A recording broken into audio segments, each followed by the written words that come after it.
Welcome to this Aginext quirky unusual event. Typically, we're talking more about agile practices or coaching techniques, things like that. But there's been a need that showed up in our community, specifically in the UK community for people trying to get clients in the UK. There's a new law called IR 35, which I think goes into effect finally this month after a year's delay.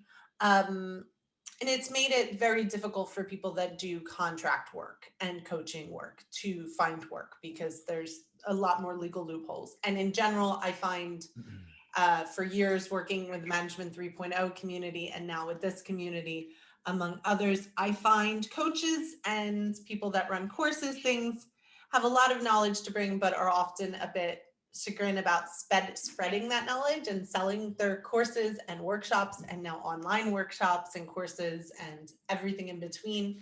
So I thought it would be a great time to bring my friend Ryan, who warmly sent me Hello. to do this, in to teach us a bit about lead generation funnels and how to use that expertise, or I know y'all hate the words expertise, expert, influencer, stuff like that, to bring that to help you sell courses and your workshops and your coaching. So I thought that would be very good, or really to sell anything, I guess, if you're working with people. So Ryan, I will let you explain how you do what you do. You explain you. All right. How's everyone doing? Does everyone here? I own a funnel agency, so it's funneling is in the area of digital marketing. When you speak to most people that say they own a digital marketing agency, 99% of people that say they own a digital marketing agency probably do things like run social media campaigns for clients. They might build websites that look pretty. They might help people with email marketing.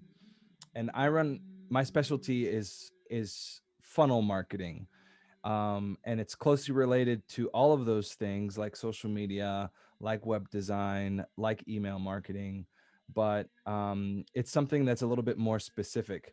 Is anyone here familiar with funnels already? Everyone, would anyone like to volunteer and try to give a description of what a funnel is?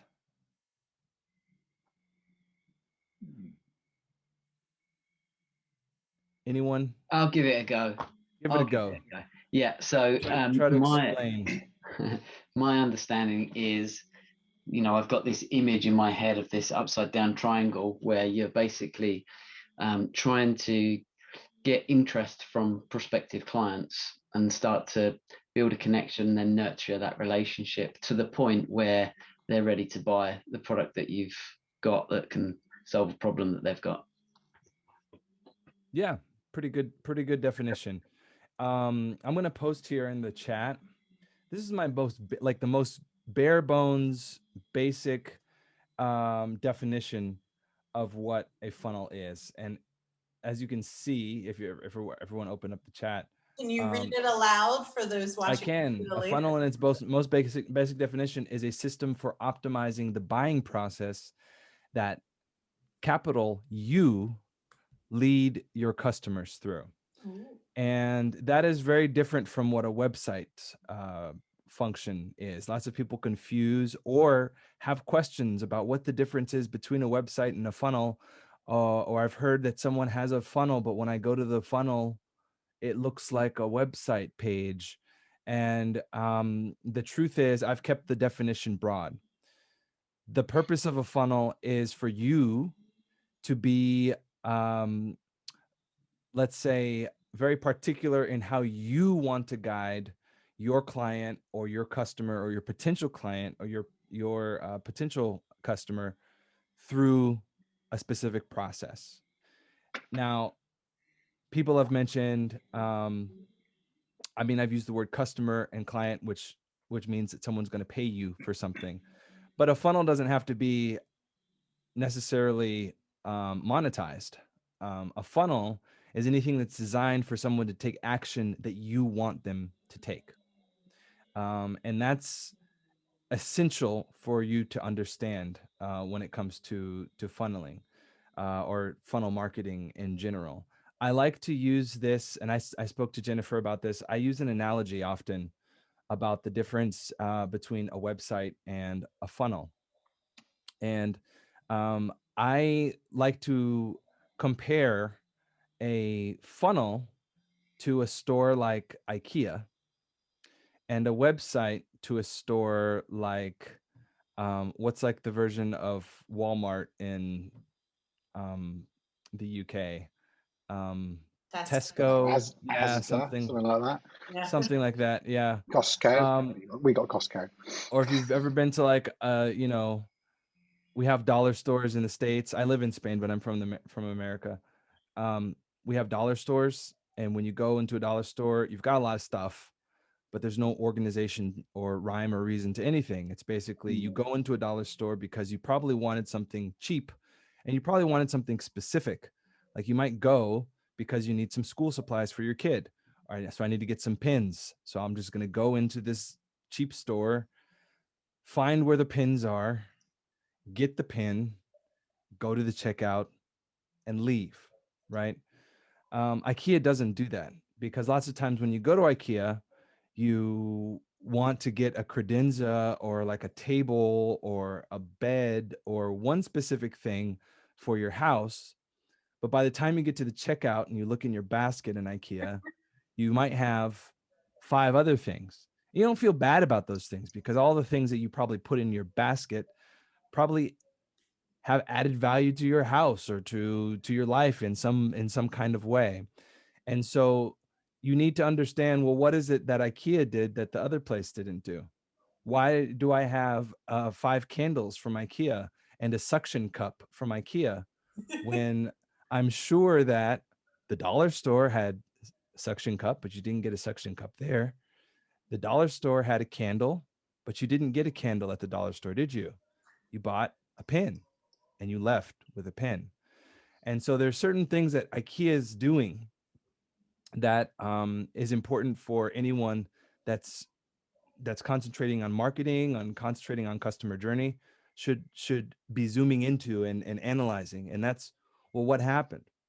Well, when you come to IKEA, the first thing that they show you is the value that they bring to your life. You know, you walk into IKEA and there's a path first, right?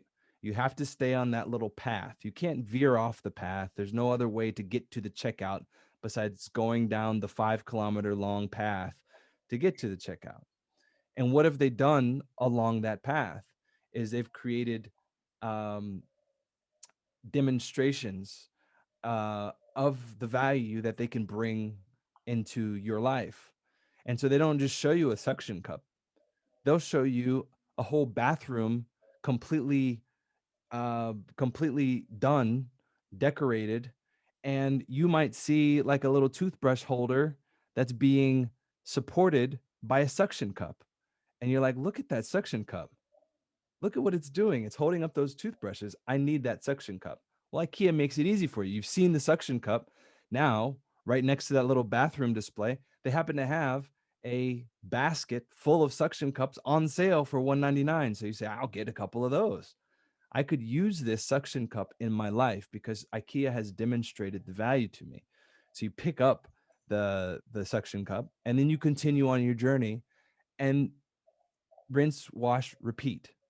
And so by the time you get to the checkout, apart from uh, finding the bed or the desk that you originally wanted in IKEA, you might come out of IKEA with some other stuff that you didn't really even know that you could have used. But that by the time you go through IKEA, you understand, wow, I could use this, and you purchase it. So that's what you should try to do with your marketing. And that's what funnel marketing is.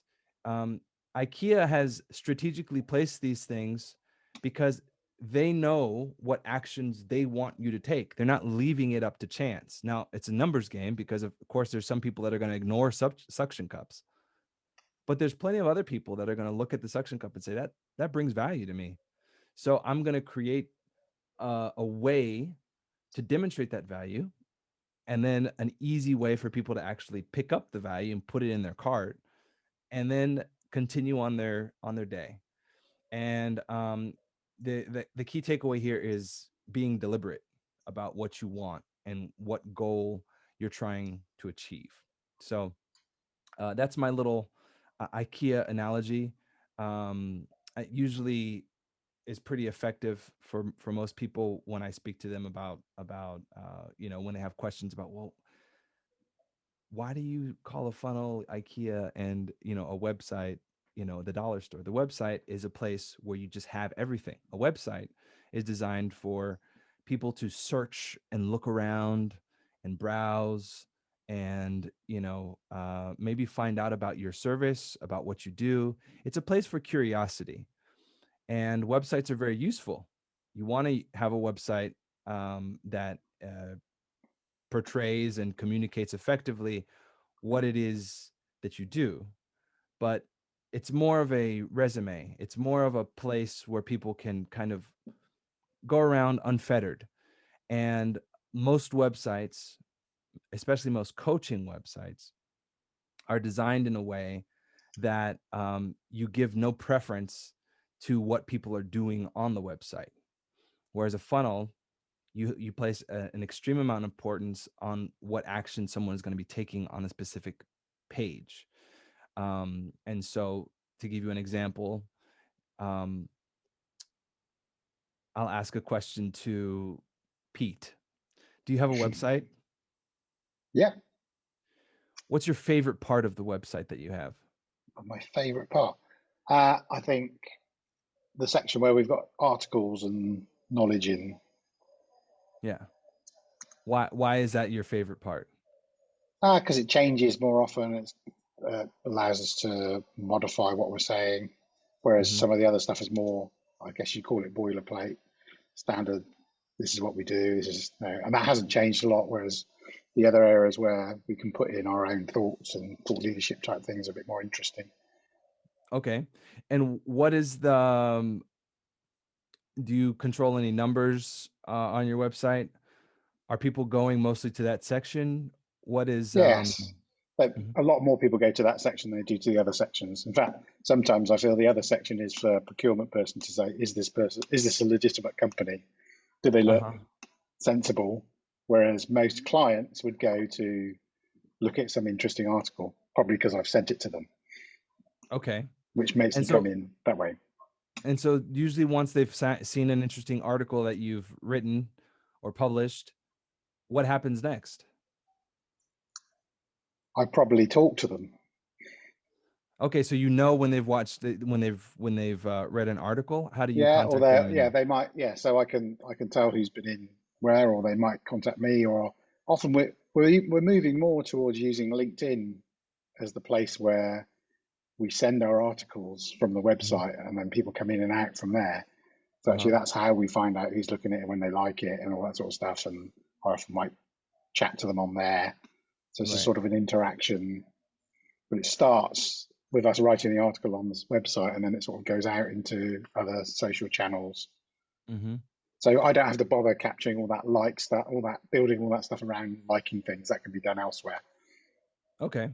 So what you have is a website that has a section, probably like a blog section or an article section, where people can go to, but you're not necessarily prioritizing that on your homepage, are you?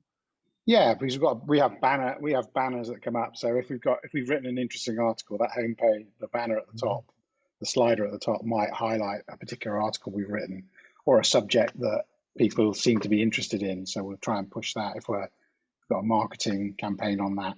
So so the homepage sort of static at the bottom, but it's got sliders at the top. We can add our individual articles to it that we've seen people interested in. Good. So it sounds like capture thing. Right. And do people have to like actual register in order to see the articles, or no. So we used to do that. We used to do that, but we found that was too much of a barrier. People don't want to register on your website anymore. So actually, that's why we're using social media to contact people. So we try and push the article out to social media, which gives us a link to people because they're already registered on there and they're happy to be registered on there. Yeah. So I think we probably stopped our registration bit probably about 3 or 4 years ago because no one was registering. Yeah, to actually get access to the articles. So Yeah, because it's like, what you've shown, or what you've just talked about, is optimizing your website to make it easier for people to make the decision to read the articles, which is what you yeah, prioritize as being the most valuable thing to people that are going to be visiting. And that's what you want to be doing. That's exactly the right approach. Um, I don't know if it's necessarily funnel marketing, but it is effective marketing on your website. Lots of people have a website that when someone arrives on that website or lands on that website, it's just, hey, this is me, this is what I do. I've been doing this for this many years. I've been doing blah blah blah. I'm this, I'm that. I've got this certification. All of these I statements, and then different sections at the top, maybe a navigation bar that says my services, contact me, blog, find out more. And so when I'm a user and I land on a page like that, and I'm bombarded with a message that is, hi, I'm certified in, I don't know how to prioritize anything else on the site. So where do I need to go now? I'm here on this website. Should I go to find out more? Should I find out, meet our team? Should I click on the blog section? What should I do? And so lots of people will use the website just to kind of browse around. You kind of click here, you click there, you kind of go at your own pace. And that's fine for a website, but it's not what you want to do to drive, you wouldn't want to put ad you would create an ad campaign and spend advertising dollars on sending people to a website like that. You would want to send people to a page that gives them a specific thing to do, to download, to participate in, like a specific action, and dedicate a whole page just to that. So that's kind of the difference between, how I separate what the functionality is of a website is, and what the functionality and the purpose is of implementing a system or a funnel. And the reason I say system is because it doesn't have to be a web page. There's marketers that dedicate themselves to just creating funnels on WhatsApp. I mean, that's a thing. That's a real thing. Or people that create funnels uh, over Facebook Messenger. It's actually just creating a system where people go from one place to the next place on your volition, because you want them to go to a specific place and find that specific value that that will benefit them. So that's kind of, I guess, the general overall definition of a funnel. I'm sorry that I took so long to explain that, but that's how I see it. Um, I don't really know what types of questions, if people had questions, uh, prior to starting this. I didn't really prepare a uh, like, let's say, a speech or anything, but I do want to make sure that I'm answering questions and being of value um, to you guys. I mean, there were some prompt questions that were in the description of the event. And I don't know if I should just go through those questions and just answer them all. Um, Noel says, "Do you have some examples of good funnel websites?" Well, there are some examples of funnel websites, but I mean, that kind of leads to the second question in the details section, is like, where should you be focusing your energy? Don't think of a funnel as a static thing where you just like need to like look at a page and get an idea. Every business's needs are different, and you need to understand, what is it you need. Do you need more sales? Do you need to grow your contact list so you have more potential customers to market to? um, because depending on your situation, if you're a business that has 1,000 or 2,000 or 3,000 leads in your database that are all familiar with your business, What you need to probably implement in your business as an agile coach might be different than an agile coach that has 100 leads in their contact list, or that has 200 leads in their contact list. Completely different strategies, completely different problems. But if you don't have any contacts and you don't have any lists, or you don't have any leads, no one knows who you are, there's no one following you, then to try to create a funnel based around some really interesting course that you're offering to people might be difficult to fill, right? You can't sell to people that don't exist. So a company that might have 1,000 leads could easily sell a course on agile coaching, an agile coaching course, to those leads, where someone that has the same exact course and doesn't have any leads wouldn't be successful using the same page. So it's really important that you focus your energy on understanding what is it your business needs.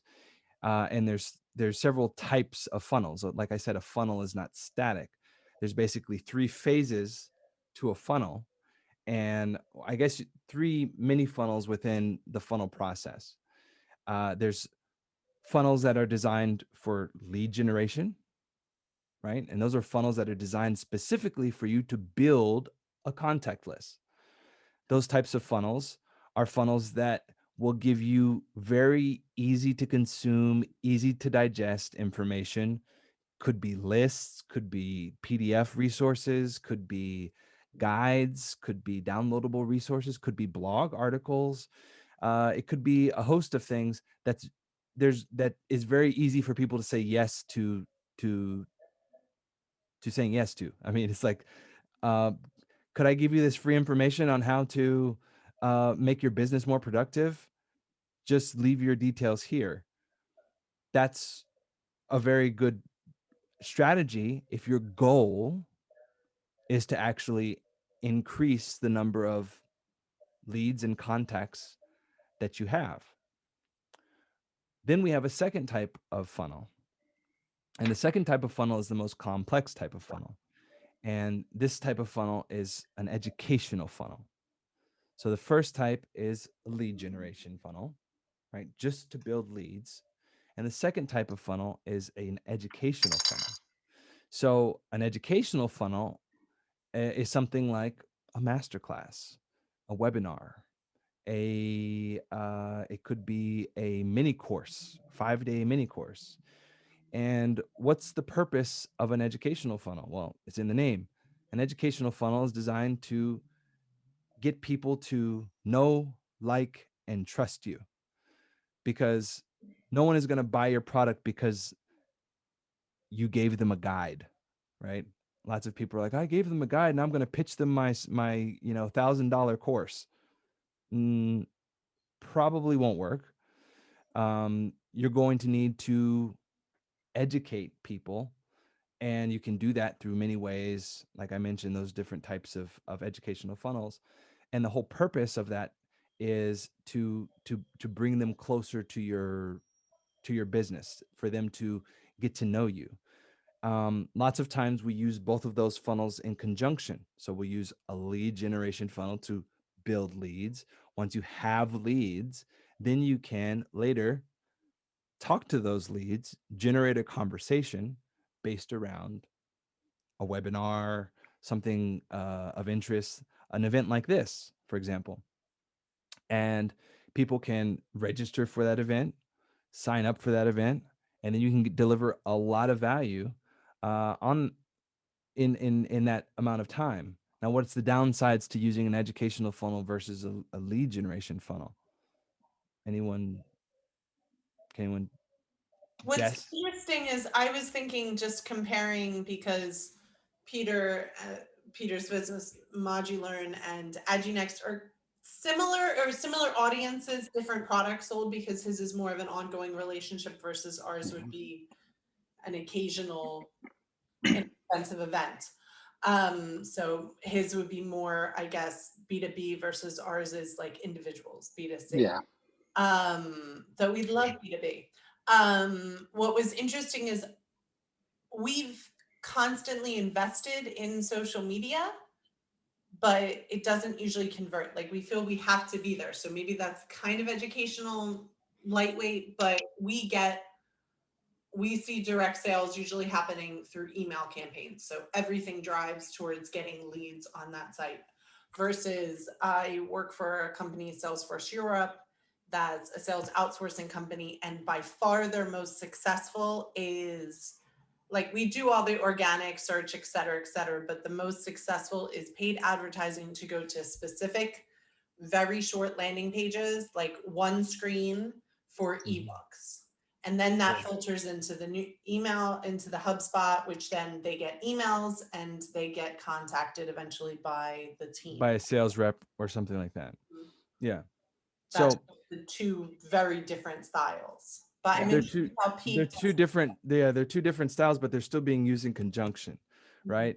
So, you know, having a lead magnet funnel where you have an ebook or a guide or a PDF or a list or, you know, a toolkit or whatever, those things are easy for people to sign up for.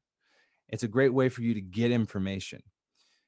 What you're referring to is the second component. How are you now getting people to like start to like get curious about you? Because just by downloading the ebook, maybe they will get a little bit educated on the ebook, but there's nothing inherently, you know, super valuable. They're not developing a relationship by reading a one-page article on your business or what you do. What lots of people would love to do would be like, well, if I had phone numbers, I would just call people and start conversations. That's a great thing to do. The thing is, it takes a lot of time. It takes a lot of energy. It takes tactics. You need to know how to sell on the phone. And I'm not saying that that's not a good thing. It's a great thing. If you could reach out, if you could imagine talking to someone at a party about your business and engaging with someone, and then they're like, wow, that's pretty cool. We have to talk later. You would want to follow up with that person, wouldn't you? It's a great way to get business is by talking to people about your business.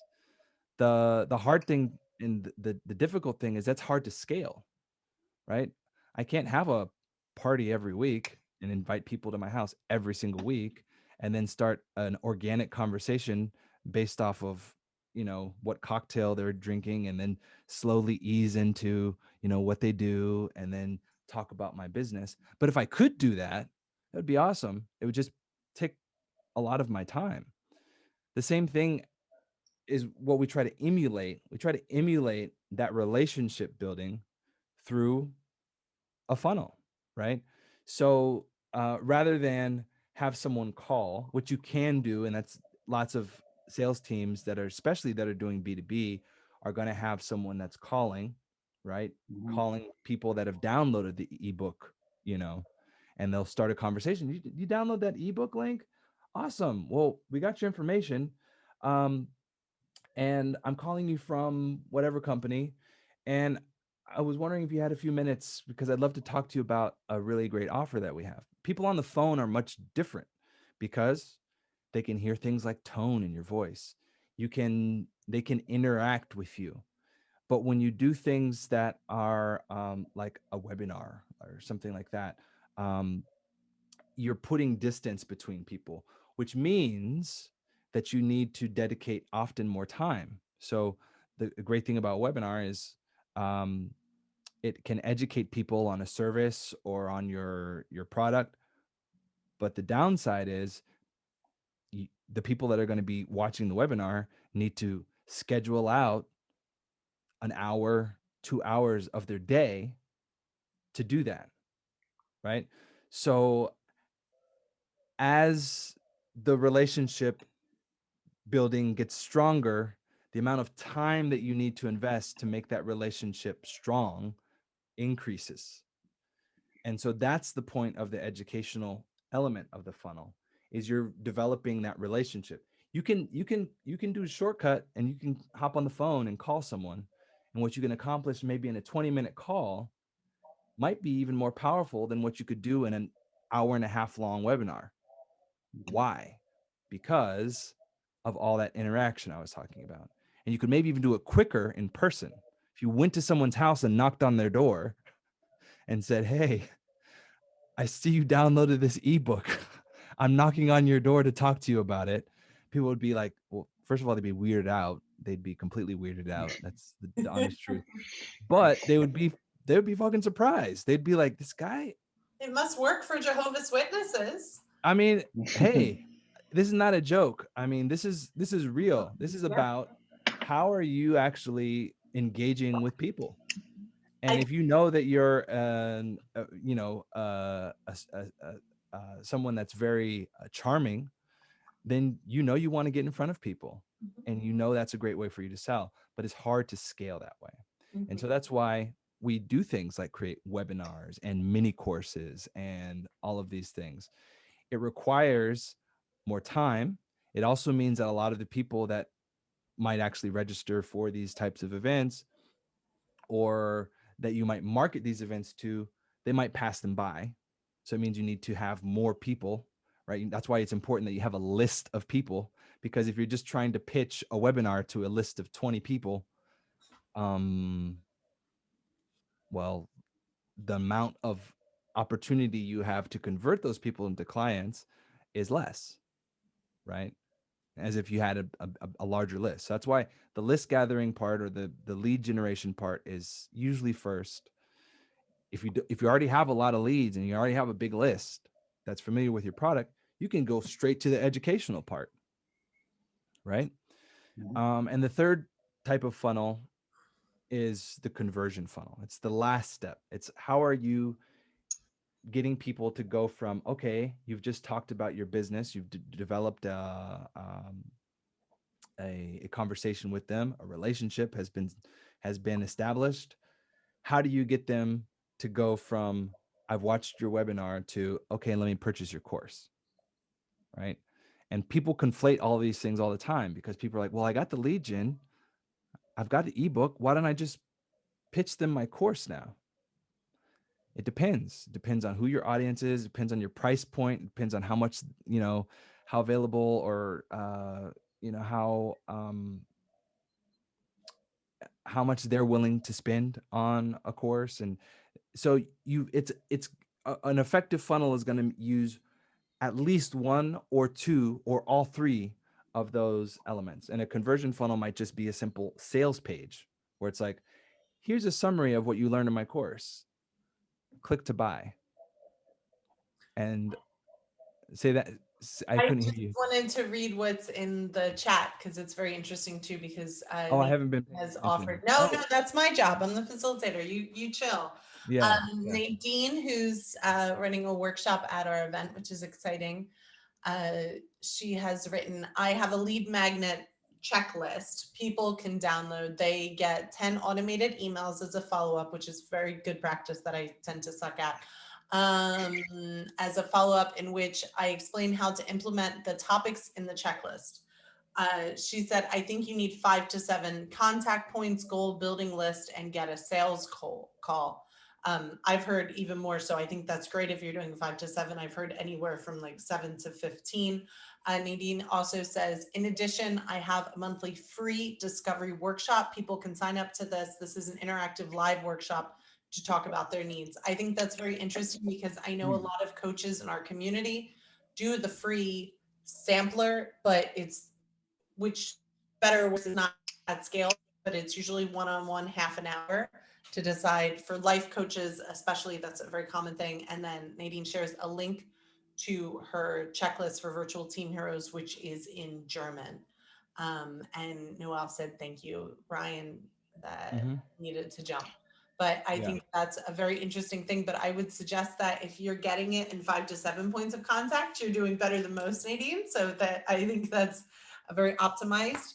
One thing I was wondering, when you talk about reaching out to people, what to use, because we've been working from Peter's example quite a bit. It sounds like you're building like followers on LinkedIn and Twitter, and then also maybe connections, right, Peter? Yeah. So you're sort of that's sort of probably the lead generation part of it. A lot of my work is around existing clients, so it's slightly different because I build up long-term relationships with clients and they come back again. But when I want new people, that's how I would bring in new clients that I don't know, is to sort of use that, get them interested with an article, use LinkedIn networking, because that's my network and their contacts, which is quite good. So it's still someone they know. I don't use the education funnel part as much maybe as I should do. So perhaps that's something to look at. Although I do sort of trial game events. I do tea and games with people, so they get to play some of the games. The game bit is a bit of a loss leader into my module. So my training includes games, but I often start with games because it gets people interested. So, oh yeah, let's go and play some games. Oh yeah, who's not going to say? Who doesn't say no about playing a jigsaw online and that sort of stuff? But actually, I'm not selling them jigsaws. I'm selling them training courses, which include some game element. So then, as I'm playing the jigsaw, I talk to them about how games help people learn new things. So that's sort of how I do that. But it's very much a one-on-one basis. So maybe we should try and do something a bit more collaborative groups. I've done some sessions like that, where a bit like this, where I've been invited to sort of a monthly event. Like I've done that at government. So government have a lot of events where they have all their scrum masters meeting together, and you get like 80 people on there, but you often don't get anybody coming back to you. So they all love it, and then it's like, thanks. They're not the decision makers, I guess. No, exactly. They're not the decision makers. So you get them involved, and they get very excited about it. But actually, decision makers are more the ones I do one-on-one Are calls. removed. Yeah. And so, there's a gap there. Yeah, because I'm not selling to individuals. I'm not sort of trying to get one person to say, talk to their boss to say, can I have £300 to go on a course, please? I'm trying to get their senior management to say, can I have £3,000 to send 10 people on a course? So it's a slightly different sell. Right. And so, when someone works B2B, you have to understand that, you want to be marketing to your public, but you also want to make sure that you are speaking directly to the people that are going to be making the decision to work with you. And sometimes there's a disconnect there, and it's hard to overcome. But as the business owner, it's your responsibility. And I'm not just speaking to you, Pete, I'm speaking to everyone, that it's your responsibility to know exactly what the difference is between what the decision maker, what their needs are, and what value they get from you, versus the general public that might, that they might be making decisions for, right? So that's an interesting one. It's one that I've heard many times. I'm going to post a couple examples. There was a couple of people that mentioned that they wanted some examples. Here's an example of a good lead magnet. This is a client of mine. These are wedding videographers, and they offer coaching in videography, and they've created a course on how to improve your wedding videography business.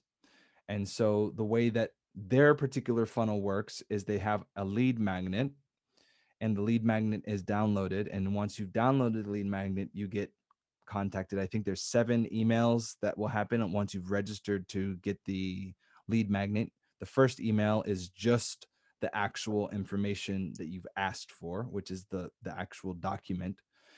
And then the subsequent emails are emails that develop that know, like, and trust factor.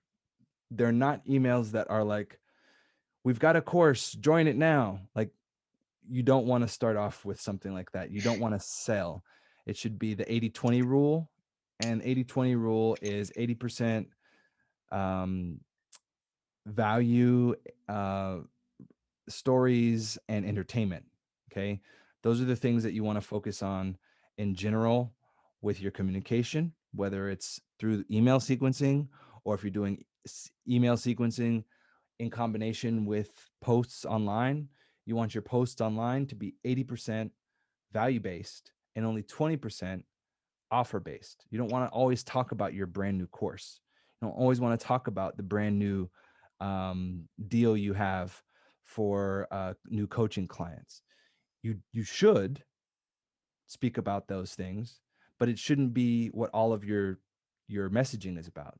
The messaging should be built on value to your potential customers, right? And lots of that has to do with stories and entertainment, things that are funny, things that are that will pull their heartstrings. And so that's my suggestion. The other thing that I've included is a sales page. This particular client runs ads to both. They can use the an ad campaign and run the ads directly to the sales page for their wedding film course, which is like a 200 and I can't remember how much it is. I think it's like $250 for the course. But they are also getting a lot of people that sign up through the course after they've gone through having downloaded the lead magnet, and then the last email in that 7 email sequence or 6 email sequence is, hey, if all of the the last couple of weeks that we've been contacting you, if you've been getting value out of the stuff we've sent you, we have this course, and this course is how to make your wedding film business better. You can find out more information here, and it goes right to this sales page. And so they make sales both ways. They can run ads to the sales page, which costs more, but they get a lot of sales from people that just download the lead magnet and then somehow get to the sales page. So what sort of percentage do they get from that? I mean, do they get more from their sales magnet than they do from direct marketing, or is it 50, well, they've got or? everyone that comes into their lead magnet is now also opted into their newsletter. And so Right, yeah, they're able to, even if they've got people that don't purchase after a 7 email sequence, they do have people that will purchase maybe a year down the line, maybe 6 months down the line, because that course is mentioned later in subsequent emails throughout the year. Not every single time, but they have different emails that they're going to send out over the course of a year, and occasionally they'll mention that wedding film sales course, and people are much more likely to purchase that course that have already been through various contact points, people that have already consumed content from this client, people that are already familiar. So you can do a lot with ad spend. If you're willing to spend enough money, you can definitely find people that will purchase your course, but rates will be lower. Conversion rates will be lower. I think the conversion rate, for example, for the specific sales page is somewhere around, I want to say 10%. It's pretty good, actually. That's a good conversion rate. Yeah. 8%. But they know their market. Ads are targeted. They know they're only speaking to photographers and videographers. Price point is $250, right? Now, would they be able to do the same thing if this course was $2,000? Probably not. No. They wouldn't be able to do this. They would probably have to do lead magnet, then some type of webinar, or some type of educational funnel where people have to sit down and learn about what they're going to get out of the course and then pitch the course. Because with value, time expands, and the amount of time needed to educate your leads on price. So anything that's in the I would say 1,000 to 2,000 above range, you're almost always going to need some type of educational funnel, or you're going to need some type of sales team, someone that can reach out and make those calls to people, because people need more of you to be able to trust you to give, to pay $1,000, $2,000 for something. And so that's where you can see clearly how price can affect whether or not a funnel is functional or not. These guys nailed it. 8%, between 7 and 10% conversion for a $250 course is not bad. It's not bad. Also, all this work is now automated for them, so they're not running the whatever they're offering as their course, even as Exactly. an automated course at this point. So Yeah. it's just passive And income. that's the benefit of having a funnel that's automated, right? When you take salespeople out of the equation, it's completely automated. You don't it doesn't depend on anyone besides the information and the pages that are already in the funnel. You just have to figure out how to drive traffic to those pages so that people will consume the content that you like. And you can do that organically, or you can do that paid. So How does this work for LinkedIn? I guess it goes across all social media. Where how do funnels work? Because you share something on LinkedIn, you're not like the what Peter described versus what Aginext does is we try to get that list, but what Peter's doing is more connections and follows. Yeah. I'm So using my connections. Yeah. is that a list still? Is that like something that you can measure or track as well without, I guess I know there's Sales Navigator and things with LinkedIn, but I've never used it. No. Yeah. Yeah. You can do like for LinkedIn as well as Facebook, if you want to do something organically, and you want to make it measurable, then you can definitely do that. You can make sure that you are contacting X number of people per day with a similar message, reaching out, and finding out about their business, finding out about what they need, finding out about, creating genuine conversations with people. And you can do that completely organically without running ads through LinkedIn. So you could create a post, comment on other people's posts, generate conversations around that, and then when you go into someone's DM, when you when you slide into someone's DMs, understand that those conversations can kind of they can go so many different ways. You have to make sure that you're consistent, and that you don't turn this into some type of informal, like, oh, just see how this goes, and then one day you're speaking for like 20 minutes with one guy, and then the next day you're speaking for like 45 minutes with another guy, and then you don't follow up with either guy later, right? Yeah. You want a consistent messaging and a consistent way of contacting people, and then create a spreadsheet and keep track of all of this. And this is a way that you can actually measure these things and understand, okay, I've got this person, put their name, put their business name. If they give you any other information, put their phone number or their email. If they've given you an email through the conversation, put that on a list and itemize it out and set some goals and say, well, I'm going to make a goal of generating 10 conversations per day for a month. You can call this month your war plan, for example. And you generate 10 conversations a day for 30 days.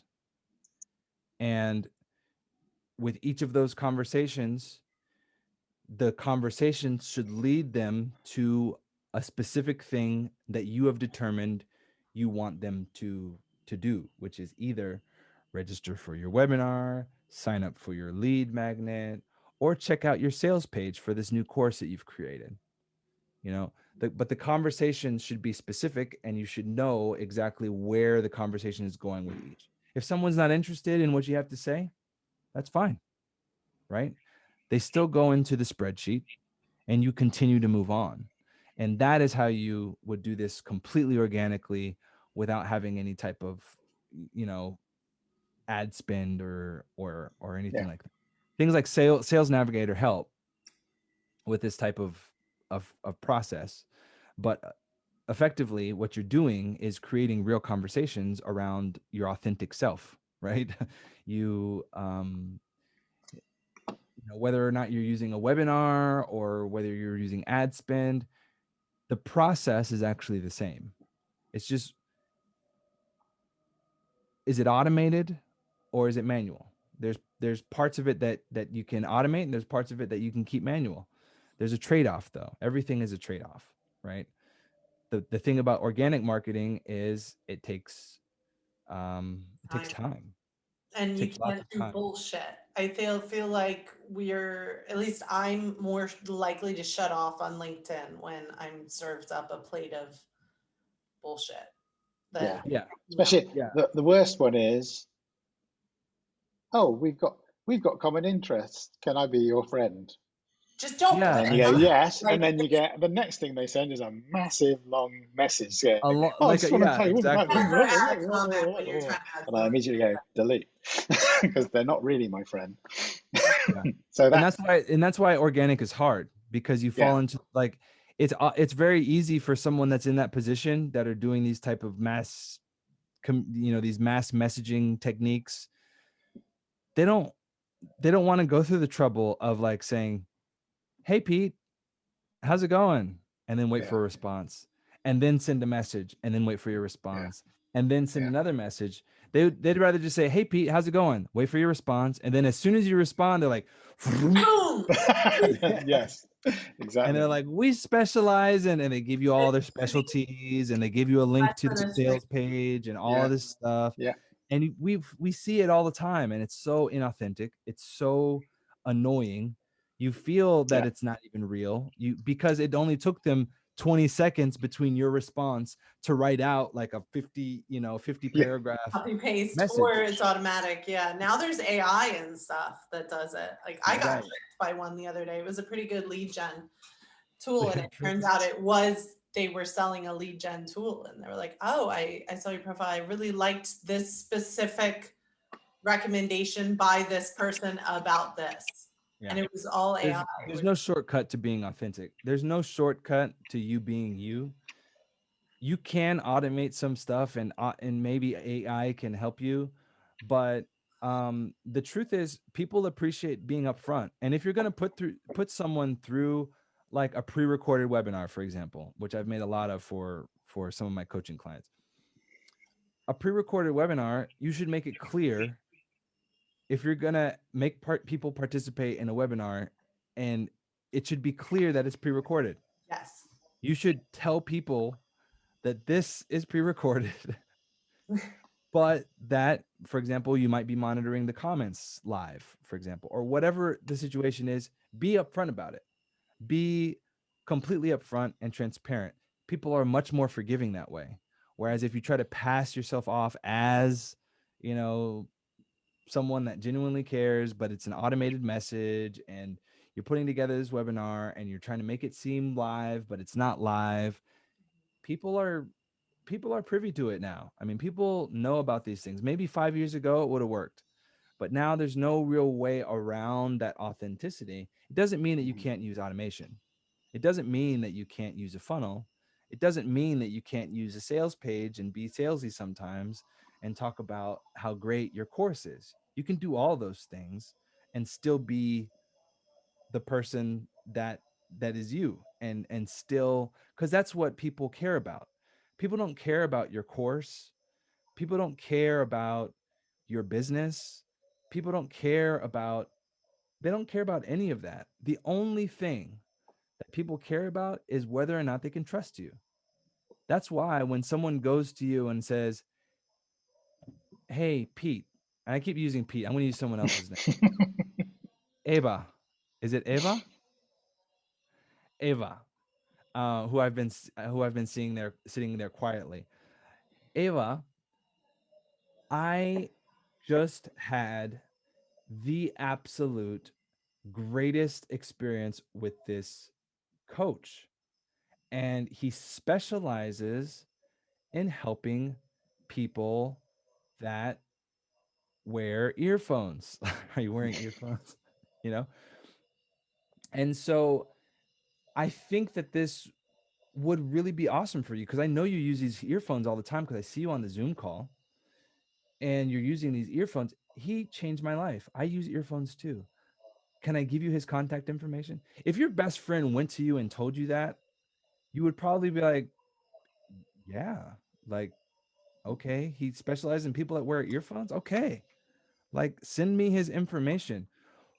Nothing about talking to someone that wears earphones is anything like interesting to you.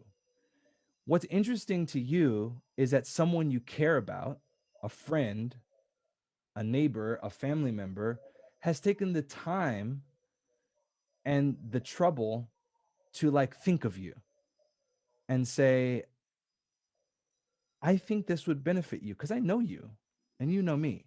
I wouldn't bullshit you. Like this guy, that's why the power of word of mouth is incomparable. There's nothing better than that. There's nothing better than someone recommending your business to someone else. And you can't really emulate that, but you can try really hard to create a sense of authenticity so that you don't need to rely on your mother or on your best friend or on other people to recommend or build that trust for someone to take the leap just to get on the call with you or just to visit your website, right? If we could generate these types of things from people that know us and have them talk to people that might be interested in our service, we'd sign up for that. Because what really people are signing up for when they want to work with someone is trust. That's what gets them over the bridge, is the trust and the authenticity. And if you lack that from the beginning, then you're toast. That's what I say. Testimonials do Testimonials are great. testimonials Yeah. work because they're kind Yeah. of using that trust. Yeah, exactly. So that's why testimonials work. It's not the same as like having a friend of yours call you and say, "Hey, this is awesome. I thought of you when I did this and you should try it out." But that's why you, instead of like having a person, you know, recommend your business specifically, it might take you as a marketer or as a business that's using marketing, it might take you having a whole page of testimonials Mhm. because people are Yeah. curious about, is this for real? Is this person really going to be able to do what he says he's going to do? Is this person really able to actually deliver? And that is why testimonials are so powerful. It's the same thing, but again, what's the trade-off, right? It's time. It takes time for people to like get to trust you. It's going to take them some time to go through testimonials. If they're really on the fence about actually working with you, they're going to want to know that they can trust you. Um, so, you know, again, if you're focusing your messaging on trying to be, you know, the 80-20 rule, entertaining people, telling real stories, talking about real things, talking about real clients, talking about real results, talking about real things that you know help people or things that are interesting to your life. It doesn't even have to help people. Lots of times it just has to be entertaining. Lots of times it just has to be like people just want to know that you're like a real person with real problems, People want to with see your real dog stuff. photos. They want to Yeah, see they want to see your cat. They want to see your yeah. dog. And if you build your system around that, you're going to probably be much more successful. Um, and it's hard to do. It's very hard to do. I struggle with it in my own business. It's usually much easier to critique other people's businesses than it is for you to even look at your own business because you've got the blinders, you know. And I'm guilty of that. You know, I hate my website. Don't go to it. Amplifystrategy.com. Don't go. Like it's it's it's it's it's hideous to me. But then I look at websites like weddingfilmeducation.com, which is a client of mine, and I'm proud of that. Like it looks much better than I feel like it communicates their message better, but I focus on that. So I know it's hard, but um, you have to step back from your business and evaluate how you're approaching these things. And I can't stress that enough how important it is to be like authentic and be yourself. It sounds like a cliche, I know, doesn't it? Be yourself. Just be you. Just do you. That's what they say now. Do you. um, but it's actually essential.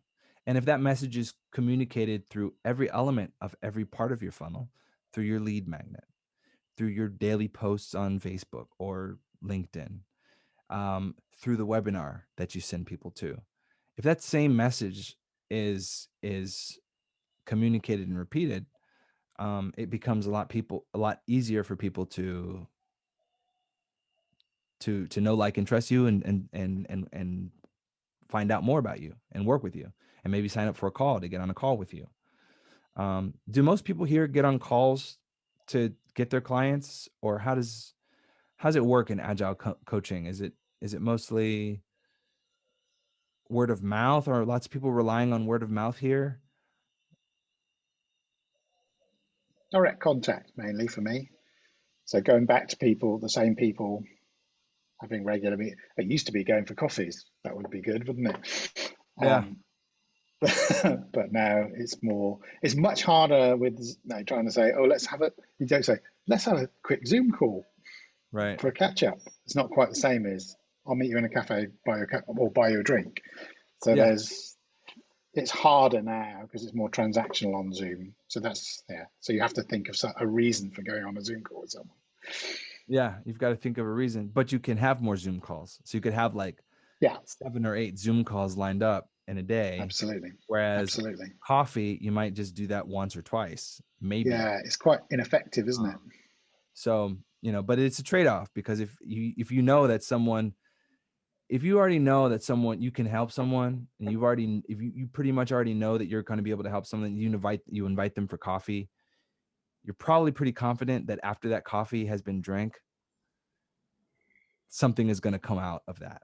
Some type of something is going to happen. And that's because it's that interaction. It's that, that authenticity that can't be substituted.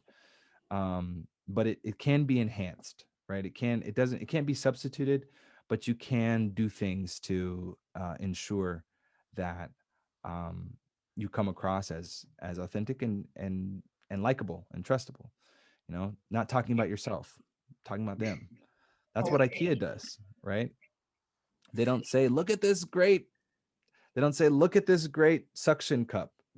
They could put a sign that says, our suction cups are great, buy one. But they don't. They just put it up in a bathroom display and like hold a toothbrush holder there. And that's how they show you that they add value to your life. That's how they do it. They just show you. They're just like, look, this is what it does. And that's what you want to be, right, with your business. So sorry to get so esoteric. Are there some more specific questions about like platforms, or I know maybe people are wondering about softwares that you can use or anything like that? I'm completely open to those types of questions as well. I just don't want to lose sight of the fact that when I work with someone, lots of these technical questions come up before all of that authenticity crap and all that, all of that, messaging. Well, I don't need, messaging is, I'm a agile coach. That's all people need to know. It's like, no, right? A lot of them. Tristan has a question, it looks like. I was just going to say, I tried running, like I wanted to get people into a conversation to book a short auditing call, which I often use as an introduction to try and understand more about their business and help them. But I appreciated when I did my adverts to my landing page, it was probably too much of an upsell saying, let's have a call, let's book in. That maybe I needed to step it back and have more of a lead magnet or more steps in the process. So just advice on either what's a good sort of number as to how many steps. I know that's a very vague thing, but how many steps to go into in order to get into what's quite a business to businessy sort of a limited transaction sort of thing. It's not obviously a quick sale, but probably an easier one is how to think about that lead magnet or something that gives someone a takeaway, but then they're going to want to, it's getting into consulting and sure, other than product, like an off the shelf in a box type product that we're delivering. Any thoughts around that? Yeah, you cut off in the last 5 seconds, but I got the 99% of what you were saying. Okay. So yeah, no problem. So it's important to understand your audience like completely, right? I understand that what you are offering is some type of free, is it a free audit? Is that what it is? No, the audit would be paid. It's the consultation. So we'll do like a half-hour consultation. That would be free. So there may be advice in there, but we're trying to do mostly listening. It's then into a T-day paid audit. So it is a paid product, but it's more of a. And you run ads to this paid product, or you're running ads to like this consultation? To a landing page. So, okay. So at the moment it would be advert from Google to a landing page, the landing page, brief summary, but sign up for the consulting call. And then hopefully they would be interested to buy the product off the back of that. But I know that's quite short. And you're not having a lot of success with that? The people were coming to the page, but they just weren't, like, I got like 1 or 2 out of 2 months who actually wanted to fill in the form. And we didn't go through to a sale. So I just figured if I was getting the email, like I'm getting more of a contact with them, it's more likely to go forward in the future. And it feels better about spending it than just people seeing the page and going away again. Yeah. No, typically speaking, I mean, email is a great way to communicate with people. But again, I would definitely like figure out exactly like what do these people, what could they not live without that you could offer them? And if there's something that you could offer for like, just let's say, I don't want to say for free, but as low as you could go, like what is that thing where you know that you could help them? You completely know that this one thing could completely help them. What is that thing? Right? Is it the consultation? Are they dying in their mind? Is like they're just like thinking, man, if I only had a consultation that was free, I would sign up for it. Is that what they're thinking all day? Like, what is the problem that your consultation is solving? Right? Think about it there and go granular. And think about why would anyone sign up for a consultation with you anyways? And what is it in your mind that you're helping them achieve? Now, once you get to that thing, is there a way that you could just like give that to them? Is there a way that you could give them a piece of that without having to get on the phone with you? Is there anything in that, boiled down, key piece of information that they're just dying for that you could somehow just really make it easy for them to get? And if you can come to that conclusion, then maybe you should base your sales page or your landing page around that. Maybe that's a free guide on how to do X. Maybe it's, saving them. Maybe it's the first 10 steps that you take when you're auditing their business. Or maybe it's the first 3 steps, like the first 3 things that they could start to do. Now, they're not going to be a great auditor of their own business. It takes outside eyes. But maybe there's some really quick things, like here's 3 things that you could do today to save yourself this much money. Like, I'll just give you that. I'll give that to you for free. And I would start I would do something like that and start there. But again, that goes back to our messaging. You've got to think very hard about what is the problem that people have that you can help them fix, and then where's the pain? Like, well, why is that important to them? Why is that something that they need fixed? And start there. Like I said, you have to go granular, and you could create a lead magnet and then deliver whatever thing it is that could help them. Could be something very simple, but it's got to be something that's helpful. It's got to be something that's helpful that they can definitely use. And then create an email nurture sequence that maybe is like 6 or 7 emails long that says, hey, thanks for downloading this. Second email, Hope you got some great value from the thing that we gave you, a couple days ago. We also wanted to share this awesome blog post that was written by my friend blah blah blah that talks about how to then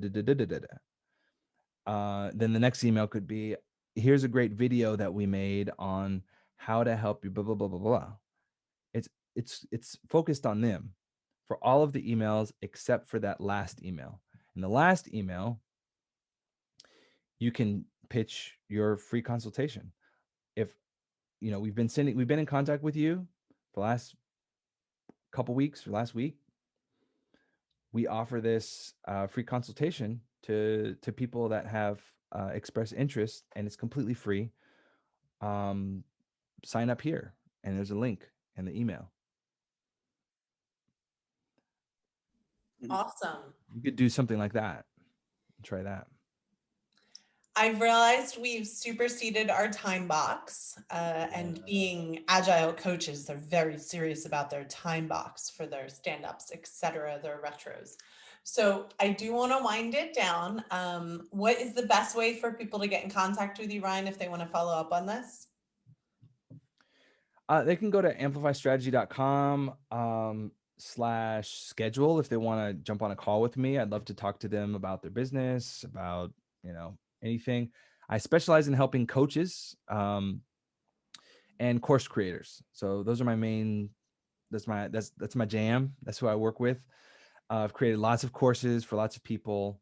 I'll throw this out too. I'm also a top level expert for a software company called Kartra, and Kartra is an end-to-end funnel marketing solution that offers page creation, sequencing, automations, tracking, and analytics, all in one single package. And I use that software for the majority of my projects. As a result, I've become really good at it. And Kartra themselves asked me to become one of their top level experts for hire, which basically means Kartra, the software, recommends me as a Kartra expert for hire. I don't work for Kartra. It's a great program. If anyone's interested in finding more about Kartra and how to use Kartra effectively in their own business, it's kind of like ClickFunnels, but on steroids with a lot more bells and whistles. You can create courses in it. You can create membership sites. So I have an agency where I build things, but I also run a Kartra consulting agency as well. So people that are Kartra users all around the world contact me and ask me for my insight on, how to create a sequence within Kartra. So those are like the two aspects of my business. So you can contact me, amplifystrategy.com/schedule, and schedule a strategy call or just a brief call, and we can chat. You can check me out on Facebook, facebook.com/amplifystrategy, and I'm on Instagram. I'm more active on my personal one, Ryan C. Turner, at Ryan C. Turner. And I talk about my business, but I also talk about my kids and other stuff too. So yeah, people can reach me that way. I'm sorry I didn't get to all of the questions. Yeah, I saw Maru said 4 questions in one: any use of ads, any automation, any venues you market yourself primarily at, any sales lead tracking generation CRM you use. So I think actually you kind of answer that through Contra, but we Kartra, ran out yeah. of time. So respectfully. Basically, the answer to all those, Maru, is Kartra and then Facebook ads, Google ads, I guess. You could run everything from those ad platforms into Kartra and retarget your leads, your clients, all those types of things. So I recommend Kartra. Thanks, Jennifer. Thanks, Ryan. Thank you so much. Thank you.